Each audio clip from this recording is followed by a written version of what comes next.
रोशन कुमार, आप देख रहे हैं लाइव बुद्धा। आज हम बात करने वाले हैं बिहार के भीम आर्मी प्रदेश प्रभारी मनोज कुमार भारती जी के साथ। इनसे पूछेंगे कि आरक्षण बचाओ बढ़ाओ संघर्ष समिति का क्यों गठन किया गया, बताइएगा सर। सबसे पहले आपके चैनल के माध्यम से जितने बहुजन विचार के लोग दिखने वाले हैं सभी को क्रांतिकारी नीला सलाम। अभी SC ST आरक्षण बचाओ आरक्षण बढ़ाओ संघर्ष समिति बिहार राज्य गठन करने का कारण यह है कि बिहार के मुख्यमंत्री श्री नीतीश कुमार जी के द्वारा शेड्यूल कास्ट के सूची में 5 जाति को शामिल किया गया है,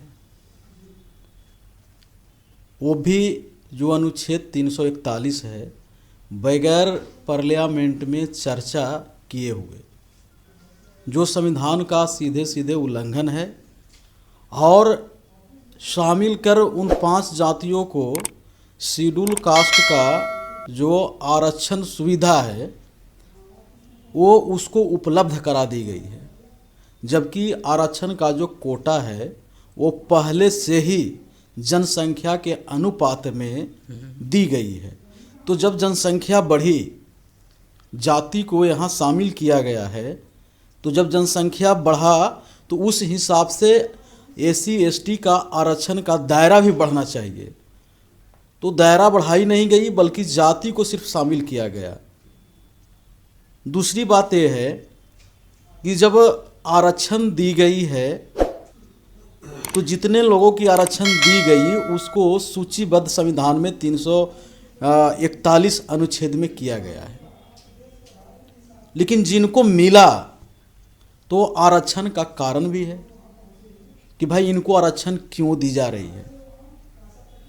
तो सरकार को स्पष्ट करना चाहिए कि जिनको आप अनुसूचित जाति में ला रहे हैं, जिनको आरक्षण दे रहे हैं, तो कहीं आरक्षण के जो अवधारणा है उसके खिलाफ तो आप नहीं हैं, क्योंकि आरक्षण जो है कोई आर्थिक विकास करने वाली योजना नहीं है। गरीबी उन्मूलन कार्यक्रम कि आप आर्थिक आधार पे आप किसी को कि ये व्यक्ति गरीब है इसको हम आरक्षण की सूची में डालते हैं, तो ये तो RSS का जो कंसेप्ट है कि आरक्षण का जो मूल भावना है, जो अवधारणा है, उसको से हटा के इसको गरीबी और अमीरी के ओर ले जाएं। तो नीतीश कुमार कहीं ना कहीं इस ओर आरक्षण को मोड़ रहे हैं। इसलिए SC ST आरक्षण बचाओ आरक्षण बढ़ाओ संघर्ष समिति बिहार राज्य का गठन करना पड़ा है। और इस संगठन के माध्यम से सरकार से ये सवाल पूछा जाएगा और हम कोर्ट तक जाएंगे, क्योंकि संविधान से छेड़छाड़ हम लोग बर्दाश्त नहीं करेंगे। और आर्थिक आधार पे जो आरक्षण है उसके लिए तो एक अलग EWS बनाया गया है केंद्र सरकार के द्वारा, तो फिर उसके अंतर्गत उन लोगों को आरक्षण मिलना चाहिए। अगर आरक्षण दिया भी गया है तो इसके अंदर तो मतलब आरक्षण की दायरा बढ़ाना चाहिए। इसके लिए आप लोग आगे क्या करेंगे? देखिए, गरीबी मिटाने के लिए सरकार के पास विभिन्न प्रकार की योजना है ना, तो सरकार वो चला रही है।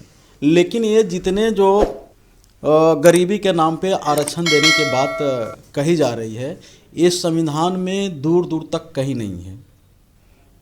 बाकी ये RSS का एजेंडा है कि आरक्षण के मूल जो अवधारणा है उससे भटका के ऐसी जगह आरक्षण को ले जाना है जहां स्वतः आरक्षण समाप्त हो जाए। एक तरफ निजीकरण के माध्यम से आरक्षण को कमज़ोर किया जा रहा है, दूसरी तरफ विभिन्न जातियों को अनुसूचित जाति में डाल के उसकी जनसंख्या बढ़ा के और उसकी कोटा नहीं बढ़ाई जा रही है, उसके माध्यम से भी ख़त्म किया जा रहा है। अब तो जो संविधान में था कि 50% ही आरक्षण होगा, उसको भी सेंट्रल सरकार ने तोड़ दिया।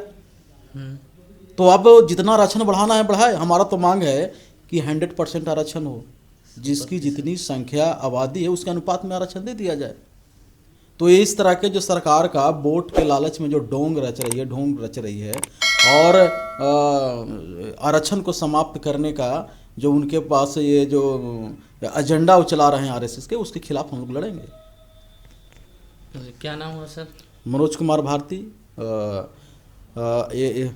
SC ST आरक्षण बचाओ आरक्षण बढ़ाओ संघर्ष समिति बिहार राज्य का संयोजक हूँ और भीम आर्मी का प्रदेश प्रभारी बिहार। अगर आपने हमारा चैनल को अब तक सब्सक्राइब नहीं किया तो सब्सक्राइब करें, वीडियो लाइक करें, शेयर करें, कमेंट करना बिल्कुल ना भूलें।